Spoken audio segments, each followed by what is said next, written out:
اور سیاست میں تو بات چیت کے ذریعے ہی راستہ کھلتا ہے.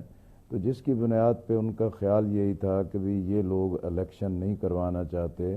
اور الیکشن سے فرار کے راستے اختیار کر رہے ہیں. تو ہم نے کہا کہ بھی اگر کوئی نہیں کروانا چاہتا اور دوسرا کوئی ایک ایسا موقف آئے کہ جس میں ان کو اپنے خیال کے مطابق عمل میں کوئی سہولت کاری ہو جائے تو یہ بھی ٹھیک نہیں ہوگا. تو اس لیے دونوں اطراف سے پھر کمیٹیاں تشکیل دی گئی ہیں. تو ظاہر ہے کمیٹیوں کی تشکیل کے بعد بھی یہ کوئی اتنا آسان تو نہیں ہوگا، لیکن پارٹیوں میں اختلاف رائے ہوتا ہے، مختلف قائدین مختلف آراء پیش کرتے رہتے ہیں، لیکن اگر ہم اخلاص کے ساتھ ایک موقف رکھتے ہیں کہ آئین کا بھی تحفظ ہو، پاکستان میں انتخاب بھی ہو، پاکستان کے جمہور اپنے جمہوری حق سے محروم بھی نہ ہو، تو پھر اعصاب بھی مضبوط رکھنے پڑتے ہیں اور بات چیت بھی لوگوں کی سننی پڑتی ہے اور اسی میں سے ہی راستہ تلاش کیا جاتا ہے. تو میں اپنے دانست میں یا اپنی رائے میں یہ سمجھتا ہوں کہ اس میں کافی محنت کی بھی ضرورت ہوگی اور بار بار گفتگو اور ملنے کی بھی ضرورت ہوگی اور اس سے ہی کوئی راستہ نکلے گا انشاءاللہ. اور ہم نے ماضی میں بھی دیکھا ہے کہ جب کبھی بھی مذاکرات کی شکل پیدا ہوتی ہے تو اس وقت سیاست میں ٹھہراؤ بھی آتا ہے اور آگے بڑھنے کے راستے بھی نکلتے ہیں. اس وقت بھی ملک جس صورتحال سے حقیقت میں تو عام آدمی بہت پریشان ہے. اچھا لیاقت بلوچ صاحب، اس میں سوال یہ ہے، ان کا یہ خیال ہے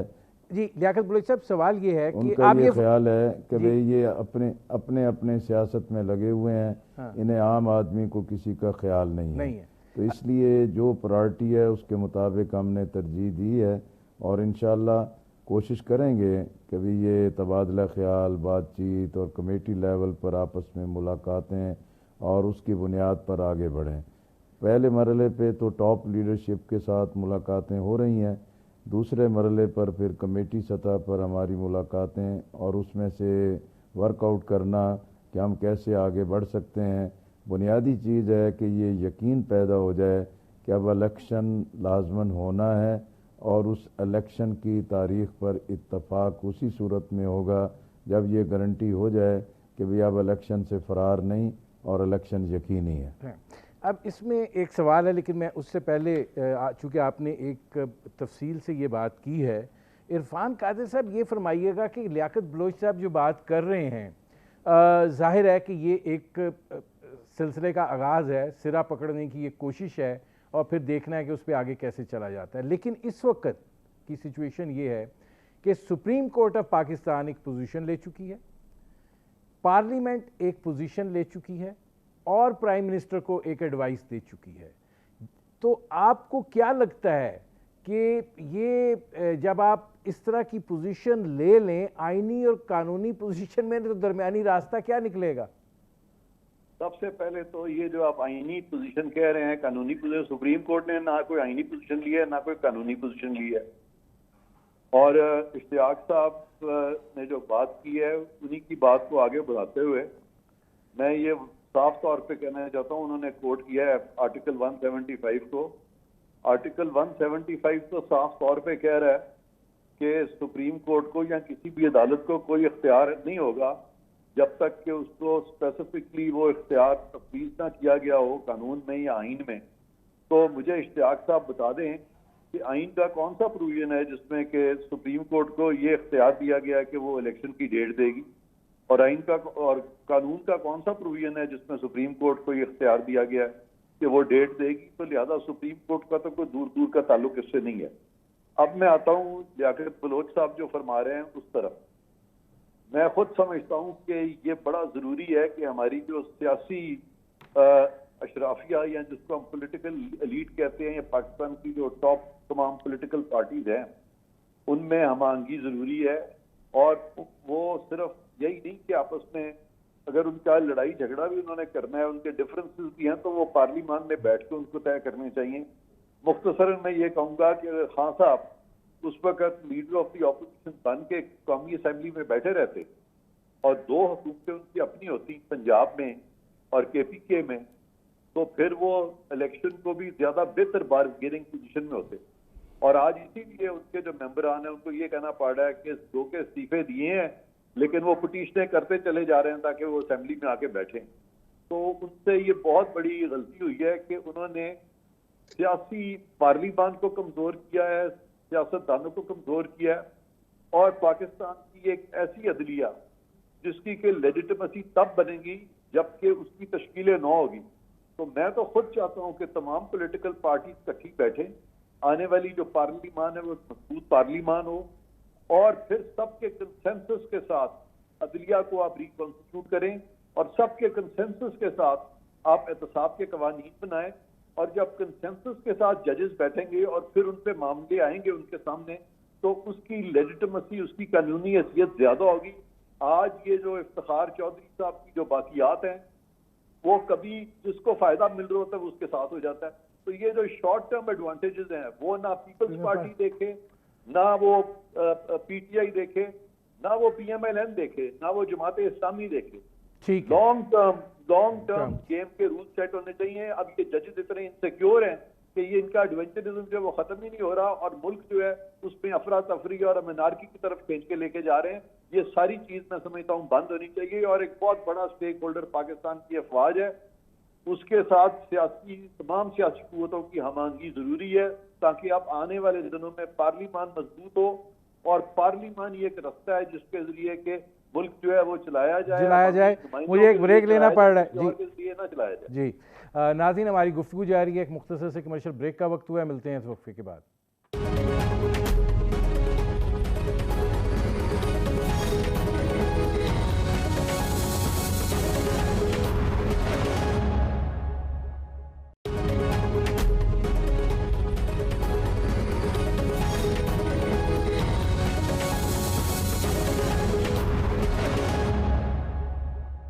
ویلکم بیک. اچھا, اس سے پہلے اشتیاق صاحب میں آپ کی طرف آؤں, لیاقت بلوچ صاحب ایک اہم چیز میں پوچھنا چاہ رہا ہوں آپ سے کہ آل پارٹیز کانفرنس, آپ ابھی کمیٹی کی سطح پر مذاکرات کر رہے ہیں, لیکن جب آپ آل پارٹیز کانفرنس کی بات کرتے ہیں تو کیا وہ آپ بات کر رہے ہیں کہ اس میں قیادتیں شامل ہوں گی, اور کیا آپ کو لگتا ہے کہ ایسی کسی کانفرنس کے اندر خان صاحب زحمت فرمائیں گے؟ دیکھیں, ابھی تک ہماری طرف سے تو کوئی اے پی سی کی اناؤنسمنٹ نہیں ہوئی, اور نہ ہم نے اس کا کوئی شیڈول اور اس کا کوئی فیصلہ کیا ہے. ابھی تو یہ مرحلہ ہے قائدین کے ساتھ ملاقاتوں کا, اور قائدین سے ملاقاتوں کے بعد کمیٹی لیول پر ڈسکشنز کا, اور اس میں سے راستہ تلاش کرنا. اس لیے یہ تو ایک دور کی بات ہے کہ بھی اے پی سی کی کیا شکل ہوگی, کیا صورت ہوگی. پہلا مرحلہ تو یہ ہے کہ جیسے عرفان قاض صاحب نے کہا کہ بھی پولیٹیکل پارٹیز کے اندر سرٹن ایشوز پہ کم از کم ترجیحات پہ اتفاق ہو جائے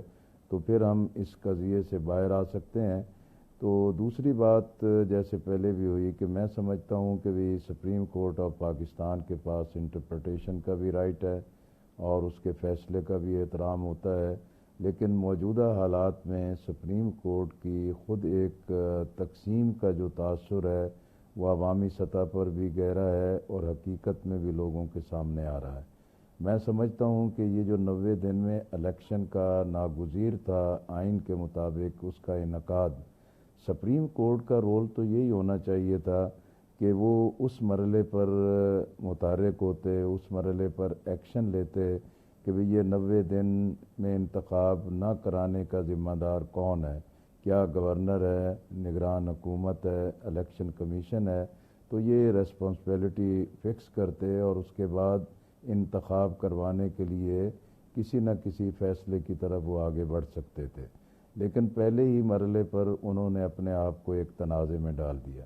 پھر ہمارا یہ بھی ایک موقف رہا ہے کہ جب تنازع پیدا ہو گیا ہے, ایک تقسیم ہو گئی ہے, ججز کی تقسیم ہو گئی ہے, تو واحد علاج یہ ہے کہ بھی تمام ججز پر مشتمل فل کورٹ بینچ بن جائے اور یہ تمام معاملات ان کو ریفر کر دیے جائیں اور تمام جماعتوں کے موقف کو سنا جائے. پھر جو فیصلہ ہوگا وہ تمام جماعتوں کے لیے بھی قابل قبول ہوگا, بائنڈنگ ہوگی اور اس پر عمل بھی کریں گے. یقینی طور پر اس وقت بھی جو فیصلہ ہے وہ فیصلہ ہے, اس پر عمل ہونا چاہیے, لیکن فیصلوں کی نوعیت ہوتی ہے کہ آیا اس کا تقدس وہ ہے جو حقیقت میں ایک فیصلے کا ہونا چاہیے, تو یہ ایک بدقسمتی ہے اور ایک بالکل کڑوی حقیقت ہے کہ موجودہ صورتحال میں سپریم کورٹ کے فیصلے اتفاق اور استحکام پیدا کرنے کی بجائے مزید عدم استحکام کا ذریعہ بن رہے ہیں، اور ابھی بھی ہم چیف جسٹس آف پاکستان سے ریکویسٹ کرتے ہیں اور ان سے اپیل کرتے ہیں کہ وہ تمام جماعتوں کا پوری قوم کے اس موقف کو تسلیم کریں اور تمام ججوں پر مشتمل اگر بینچ بنا کے ان تمام چیزوں کو ٹیک اپ کر لیں تو یہ بحران اس شکل میں بھی ختم ہو سکتا ہے اور وہ فیصلہ پھر سب کے لیے قابل قبول ہوگا۔ اب اشتیاق صاحب یہ فرمائیے گا کہ اگر یہ نہیں ہوتا ہے تو پھر کیا ہوتا ہے؟ پھر یہی کچھ ہوتا ہے جو عرفان قادر صاحب کو پتا ہے، جو یوسف رضا گیلانی صاحب کے ساتھ ہوا تھا۔ نہیں اشتیاق صاحب، یوسف رضا گیلانی صاحب کے ساتھ کیوں؟ یہاں تو پارلیمنٹ آگے ڈھال بنی ہوئی ہے، وہ بل منظور کر رہے ہیں، وہ قراردادیں منظور کر رہے ہیں، وہ ریسپانسبلٹی۔ تب بھی پارلیمنٹ میں یہ بحث ہوئی تھی، تب بھی یہ بات ہوئی تھی کہ کمیٹی کیبنٹ نے انہوں نے کہا تھا کہ وزیر اعظم صاحب ایڈوائس جو ان کو دی گئی تھی، آج بھی وہی ایڈوائس موجود ہے کہ خط نہ لکھیں، ٹھیک ہے؟ آج بھی وہی وقت ہے کہ جی الیکشن نہ کروائے جائیں۔ مجھے یہ بتا دیں کہ کون سی سیاسی پارٹی ہے جو الیکشن سے بھاگتی ہے؟ میں یہ کہہ ہی نہیں رہا، میں آئین کی اور قانون کی بات کر رہا ہوں۔ مجھے عرفان قادر صاحب نے انٹرپریٹیشن کرتے ہوئے جو بات کہی ہے کہ 4-3 کا فیصلہ ہے، 3-2 کا فیصلہ ہے، بطور قانون دان، بطور طالب علم، میں نے زندگی میں پہلی مرتبہ اس طرح کی انٹرپریٹیشن سنی ہے کہ جو جج صاحبان فیصلہ جو کیس سن نہیں رہے، جو فیصلہ لکھ نہیں رہے، وہ فیصلہ اختلافی نوٹ کے ساتھ آ رہا ہے، کوئی 10 دن بعد، کوئی مہینے کے بعد اختلافی نوٹ آتے ہیں، لیکن اس بینچ کے آتے ہیں جس بینچ نے ہیئرنگ کی ہوتی ہے، جس بینچ نے وہ 5 رکنی بینچ تھا، 5 رکنی بینچ میں سے 3-2 کا فیصلہ آ گیا، 2 کا اختلافی نوٹ سر ماتھے پہ ہے، یہ باقی 2 کا اختلافی نوٹ جو آیا یہ تو ہم نے سپریم کورٹ میں پہلی مرتبہ دیکھا ہے۔ اور یہ کون کر رہا ہے؟ یہ میں نے پہلے بھی عرض کیا تھا کہ یہ وہ لوگ ہیں جو سپریم کورٹ کو کمزور کرنا چاہتے ہیں، جو اس ملک کے آئینی اداروں کو کمزور کرنا چاہتے ہیں۔ اس میں پارلیمنٹ بھی اسی طرح کی شامل ہے، اس میں الیکشن کمیشن بھی اسی طرح سے شامل ہے۔ نہیں ایک منٹ اشتیاق صاحب، میرا ادھر آپ سے ایک سوال ہے، آپ کیا سمجھتے ہیں کہ جسٹس افتخار چودھری نے سپریم کورٹ کو مضبوط کیا، ثاقب نثار نے سپریم کورٹ کو مضبوط کیا، کھوسا صاحب نے سپریم کورٹ کو مضبوط کیا، پھر کل اعظم نذیر تارڑ صاحب یہ بات کر رہے ہیں کہ جناب فون آتے ہیں کہ یہ ججز رکھ لو، اور ان کے کہنے پہ پھر وہ ججز رکھے جاتے ہیں۔ جب یہ نوعیت ہو تو کون کس طرز کی آپ فیصلہ سازی کی بات کر رہے ہیں؟ دیکھیں، اعظم نذیر تارڑ صاحب ہی جج بھی رکھواتے ہیں، کیونکہ میرا تو انہی کے ساتھ یہاں گروپنگ اور جو معاملات ہیں الیکشنز کے بھی، یہ انہی کو فون آتے ہیں، یہی رکھتے اور رکھواتے ہیں۔ ہمیں تو کوئی فون ایسے نہیں آتے کہ جی فون آپ جج رکھ لیں۔ میں نے بھی لا منسٹری میں بطور ایڈیشنل اٹارنی جنرل 3 سال تک گزارا ہے۔ یہ ساری کی ساری چیزیں جو ہے نا کمزور کیے جا رہے ہیں، ہماری سپریم کورٹ، ہماری ہائی کورٹس۔ میرا اختلاف رہا ہے ججز کی اپوائنٹمنٹ کے حوالے سے، اس میں بار کے رول کے حوالے سے، اس میں اختیارات کے حوالے سے، یہ ضرور رہا ہے، بٹ یہ وہ وقت نہیں تھا جس وقت کے اوپر ہم اپنی لڑائی at the state of Supreme Court لڑنا شروع کرتے ہیں۔ ہمارے اختلافات اپنی جگہ پہ موجود، لیکن سپریم کورٹ کے فیصلے کا تقدس اپنی جگہ پہ موجود۔ اچھا، میں اشتیاق صاحب آتا ہوں، اس پہ مجھے ذرا ایک جواب لے لینے دیں۔ جی،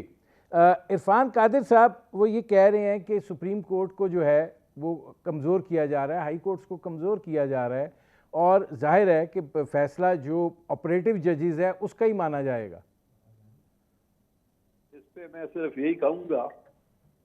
کہ میں بھی کچھ تھوڑا سا تجربہ رکھتا ہوں آئین کا اور ان چیزوں کو سمجھتا ہوں، کیونکہ میں اشتیاق صاحب کی رائے کا احترام کرتا ہوں، ان کی بھی ایک رائے ہے، لیکن میں اس چیز کو یہاں پہ اینڈ کرتا ہوں کہ یہ جو بدیال صاحب ہیں یہ اپنے 2 ججز کے ساتھ بے شک اپنی بات منوا لیں اور بے شک الیکشن کروا لیں۔ اگر یہ کروانے میں کامیاب ہو گئے اور اسی طرح الیکشن پیسفل ہوئے تو میں سمجھتا ہوں کہ پھر کمال ہی یہ بہت بڑے یہ ہیرو بن جائیں گے پاکستان کے واسطے۔ اور یہ جو عدلیہ ہے موجودہ، میں سمجھتا ہوں کہ پھر سارا کچھ ہی ملک کی بھاگ دوڑ سب انہی کے حوالے کر دیں. لیکن میں میرا کبھی خیال یہ ہے کہ یہ جو موجودہ چیف جسٹس ہیں یہ ثاقب نثار سے بھی میرا خیال ہے کچھ ہاتھ آگے ہی چلے گئے ہیں. اور افتخار چودھری صاحب جو ہیں ان کو جب میں دیکھتا ہوں تو وہ مجھے زیادہ بیلنس نظر آتے ہیں بنسبت یہ موجودہ چیف جسٹس. اچھا، اب لیاقت بلوچ صاحب، سوال یہ ہے کہ آپ اپنی کوششیں کر رہے ہیں لیکن اس کے متوازی بھی ایک یہ سارا سنیریو بلڈ ہوا ہوا ہے. آپ کے رائٹ سائڈ پہ یہ دونوں حضرات ہیں. اگر یہ معاملہ نہیں بن پاتا تو پھر آپ کو اس سارے خڑمس میں سے کیا نکلتا ہوا دکھائی دے رہا ہے؟ دیکھیں ندیم صاحب، یہ بات تو بالکل دیوار پر لکھی ہے کہ بھی حالات تو کوئی ایسے نارمل نہیں ہیں، بہت بڑی اب نارملٹی سے دو چار ہیں. جہاں سیاست میں تقسیم ہے، سیاستدان بام دست و گریبان ہیں، ایک دوسرے کے مقابل میں کھڑے ہیں، وہیں پاکستان کی اسٹیبلشمنٹ کے رول کے بارے میں بھی لوگوں کا کوئی کامل اطمینان نہیں ہے کہ ان کا جو اسلوب ہے، طریقہ کار ہے، اس کی وجہ سے ہی پاکستان میں بہت سارے مسائل پیدا ہوئے ہیں. اسی طرح عدلیہ کا محاذ ہے، اور اس وقت جس طرح کی ایک تقسیم ہو گئی ہے اس کی پشت پر بھی جو ایک مسلسل عمل ہے وہ ججز کی تقرری کا ہے، اور اس کے ساتھ ساتھ یہ از خود نوٹس کی بنیاد پر جو میڈیا پلے ہے اور یہ جو کومنٹس ہیں اس کی بنیاد پر ایسے لگتا ہے کہ جو موضوع ہوتا ہے وہ دب جاتا ہے، لیکن بہت ساری چیزیں صرف ایک گیلری پلے ہوتا ہے. یہ ساری چیزیں ایک ایب نارمیلٹی سے دو چار ہیں، لیکن ان میں سے سب سے بڑی ذمہ داری تو میں سمجھتا ہوں کہ سیاستدانوں کی ہے، پولیٹیکل لیڈرشپ کی ہے، کہ جنہوں نے قوم کو رہنمائی دینا ہے اور ان کی نمائندگی کرنا ہے. اگر وہ اپنی نمائندگی کا کوئی حق ادا کر سکتے ہیں تو اس کا راستہ انتخاب ہے، اور انتخاب پر اگر اختلاف قائم رہتا ہے تو 2023 کے الیکشن سے پہلے 2018 کو دیکھیں، 2013 کو دیکھیں کہ اس کے تنازعات کی وجہ سے سیاست، جمہوریت، پارلیمنٹ، ادارے، ریاستی ادارے اور ملک کی معیشت جو ہے کہ ایک تباہی اور تقسیم اور خرابی سے دو چار ہوئی ہے. اگر 2023 کا الیکشن بھی اسی طرح متنازع رہتا ہے اور اس کا تقدس پیدا نہیں ہوتا تو آئندہ آنے والے دنوں میں پھر کچھ اور بحران جنم لیں گے. پھر انہیں سیاستدانوں کے پاس سکت نہیں ہوگی کہ کنٹرول کر سکیں. یہی مرحلہ ہے کہ جس پر ان تمام ایب نارمیلٹیز کو سمجھتے ہوئے، سامنے رکھتے ہوئے سیاستدان بالغ نظری کا ثبوت دیں اور اپنی اپنی ضد اور انا کو قربان کریں، اور ملک و ملت کو ترجیح دیتے ہوئے ایک دن انتخاب پر اتفاق کر لیں. تو میں سمجھتا ہوں کہ جتنی بھی ہماری ملاقاتیں ہوئی ہیں ہر جگہ اس چیز پر اتفاق ہے کہ الیکشن تو ایک دن ہونا چاہیے، لیکن اس کے لیے یقین کیسے ہو کہ یہ الیکشن لازماً ہو رہے ہیں. تو ہم کوشش کریں گے کہ بھی تمام سٹیک ہولڈرز کے ان تحفظات کا کوئی نہ کوئی حل تلاش کیا جائے اور ہم ایک ایسے الیکشن کی طرف آگے بڑھیں جس کے نتائج ملک و ملت کے لیے مثبت اثرات کا ذریعہ بنے. اچھا، اب اشتیاق صاحب یہ فرمائیے گا کہ آپ کو لگتا ہے کہ یہ صورتحال جو ہے وہ اس امید کی طرف چلی جائے گی، یا جو آپ کے لیڈر صاحب جس ضد کے کھمبے پر چڑھے ہوئے ہیں اس کے نتیجے میں کچھ اور نکلے گا؟ دیکھیں میری بات سنیں، میں لیاقت بلوچ صاحب کی اس بات کو پوری طرح سے انڈورس کرتا ہوں، اور میں سمجھتا ہوں کہ اس وقت حکومت پاکستان بھی اور تمام سیاسی پارٹیاں وہ انہوں نے ایک سٹانس ایسا لیا ہوا ہے جو آئین اور قانون سے ہٹ کے ہے. اگر یہ جیسے میں نے پہلے کہا کہ اپنے ایشوز کو ریزالو کر سکتے تھے، پارلیمنٹ میں بیٹھ کے کر سکتے تھے، یہ تو اپنی مرضی کے معاملات، اپنی خواہشات کی تکمیل کے لیے وہاں پہ جاتے ہیں. کوئی اپنے کیسز ختم کروانے جاتا ہے، کوئی اپنے اقتدار کو دوام دینے جاتا ہے، کوئی ہر شخص کا ایک اپنا ایجنڈا ہے. اور اگر اس ملک اور قوم کے بارے میں نہ سوچا گیا تو پھر یہ ملک ترقی نہیں کر سکتا. ہم پیچھے سے پیچھے چلے جائیں گے، آگے بڑھنا ناممکن ہے. عرفان قادر صاحب یہ فرمائیے گا کہ آپ کو کوئی غیر معمولی اقدام دکھائی دیتا ہے اگر یہ صورتحال یہاں پر نہیں سنبھلتی یا نہیں سنبھالی جاتی؟ ہمیں اپنی انا کو مار کے مساق تاریخ انتخاب جو ہے وہ کرنا ہے، سمپل ایز دیٹ. اور میں 100% لیاقت بلوچ صاحب سے ایگری کرتا ہوں. اور یہ اگر اناؤں میں پڑے رہے کہ کس کی انا بڑی ہے، کہ چیف جسٹس کی بڑی ہے کہ کسی اور کی بڑی ہے، تو اس سے کسی کا کوئی فائدہ نہیں ہوگا. اور اس لیے یہ چیز جو ہے یہ افہام و تفہیم سے سیاسی افق پہ طے ہونی چاہیے، نہ کہ یہ عدالتی معاملہ یہ ہے ہی نہیں. میرے پروگرام کا وقت ختم ہو رہا ہے. بہت شکریہ لیاقت بلوچ صاحب، بہت شکریہ عرفان قادر صاحب، بہت شکریہ اشتیاق احمد خان صاحب. ناظرین، آپ نے ہمارے پینل کے شرکاء کی گفتگو سنی. اب تک کے لیے اتنا ہی. اجازت دیجیے. اللہ حافظ.